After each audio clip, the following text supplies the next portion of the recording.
Well, this week, Bank of America announced it will no longer lend money to companies that manufacture what it calls assault weapons for civilian use.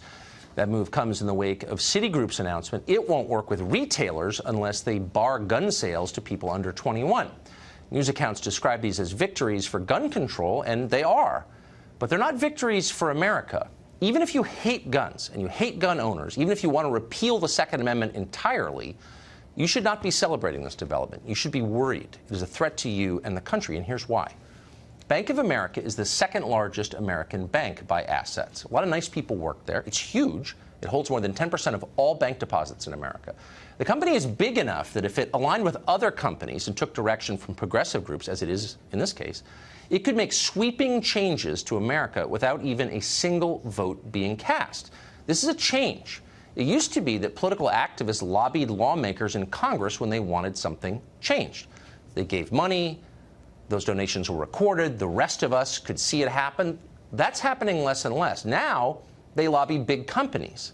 And the lobbying is done in secret. There's no transparency at all. You might not even know it's happening. And yet it can affect your life immensely, as much as any federal law. Today, it's gun makers. You might be celebrating that. But what if tomorrow it's someone you agree with, or anyone who holds ideas that our leaders find threatening? Pro-life, are you? Opposed to immigration? Suspicious of Wall Street? Corporate America isn't comfortable with those views. So suddenly, I don't know, you can't get a car loan or a mortgage or fill in the blank. A version of this is actually already happening in China on a very large scale. Citizens there are rated on the basis of their obedience to the prevailing orthodoxy. Those who disagree are punished in the marketplace. This is significant because our corporate elites love China. It's a model for them. There's no messy democracy to contend with, and people get rich. In China, corporate power is the same as political power. Ideologues and companies work together, and ordinary people obey because they have no choice.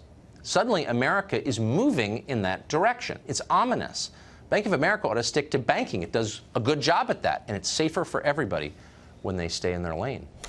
Antoine Seawright is founder and CEO of Blueprint Strategy and a gun control supporter, and he joins us tonight. Antoine, thanks for coming on. So, thanks, Tucker, for having me. Always a pleasure. Thank you. So I understand that you agree with the aims of this. Progressive groups apply pressure to corporate America, and people get in line or they're punished. I get that you like the outcome. But can you see that democracy dies a little bit when this is how we solve our political differences? Why, if you want to change gun laws, wouldn't you, in full view of the rest of the country, go to Congress and make your case? But you're not doing that, are you? Well, let me tell you what I agree with. What I agree with is what majority of this country agree with, and that is the fact that we need to do something about this issue of guns in this country to prevent another mass shooting from happening.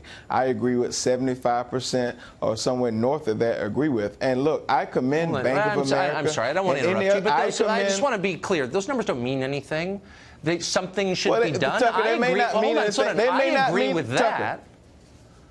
Okay, but there's no national movement to get Bank of America or Citibank to punish people for violating liberal orthodoxy on guns. There just isn't. This is the result of lobbying from left-wing groups. Tucker, this is not about the left or the right. This is about common sense. This is about common sense gun reform measures. Look, if Washington, D.C., dysfunctional city, does not step up to the plate and do what needs to be done in this country, I commend corporations for having a corporate responsibility to do things in which the government will not do. So, in other words, democracy takes too long. No, I understand. Look, you have to break a few eggs to make an omelet, whatever it takes. Will you be as comfortable when corporate... No, let me ask you this. Hold on. I want to take what you just said and extend it into the future. When companies decide that, I don't know, pick a group, Black Lives Matter, has incited riots and said racist things, which it has, all of a sudden, if you're affiliated with Black Lives Matter, you like a Facebook post by Black Lives Matter, you can't get a car loan, because why would we abet this kind of crap? How will you feel about that? Well, I would feel, keep in mind, Tucker, there's been a period of history in this country where corporations and businesses have denied and done similar things to certain groups of people who live in this country. So we've been through it before, but I learned to take... Tucker, I've learned to take battles one fight at a time. And guess what? You, as a private citizen, have the right to not shop with Bank of America, not use them at the bank. The left lecturing me on the free market. Tucker, I love this. Yeah. Tucker, let me give you a thought to consider, and I'm sure you've heard this hymn before. We can't look to government to solve all of our problems. Therefore, I commend the private sector for stepping up to the plate, willing to do what lawmakers will not willing to do. It's very clever. Of course, we both know you don't believe a word of it. This is purely transactional. You get what you want. I believe it in this case, necessary. Tucker. Why can't you agree with me? America to make me obey, that's totally cool with you. But if it whipped around and bit you in the butt, you'd be totally against it, wouldn't you?